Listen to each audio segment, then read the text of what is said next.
في يوم 27 رمضان دخل راجل المسجد يصلي، وبعدين سأل الناس عن أسرة محتاجة عشان عايز يديها زكاة الفطر، فدلوه على بيت راجل فقير عنده 13 بنت وولد. فعلا أخد الحاجات اللي اشتراها لزكاة الفطر وراح يحطها قدام البيت، لقى بنت خارجة صغيرة من البيت لابسة ملابس قديمة ومقطوعة. قال لها اشتريتوا هدوم العيد؟ قالت له هو في عيد؟ قال لها أيوة العيد كمان يومين. طب اشتريتوا حلوى العيد؟ قالت له ليه؟ الراجل اتضايق جدا وراح قابل باباهم وقال له هاخدك انت واسرتك وهوديكم مركز تسوق عشان تشتروا هدوم العيد. قال له لا ما تكلفش نفسك، ولادك اولى.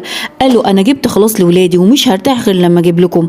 وفعلا اخدهم وراح اكبر مركز تسوق، وقال له والله مش هرضى باقل من 4 اطقم لكل واحده فيهم. البنات بقوا فرحانين جدا وبيحضنوا الفساتين المنفوشه وبيقولوا يا بابا انا هشتري ده، والام بقت بتعيط من كتر الفرحه. بعد ما خلصوا الراجل الغني بيدفع الفاتوره، لقى الفاتوره بتاعتهم كلهم تمن فستان واحد بيشتريه لبناته. قال عمري ما دقت لذة وفرح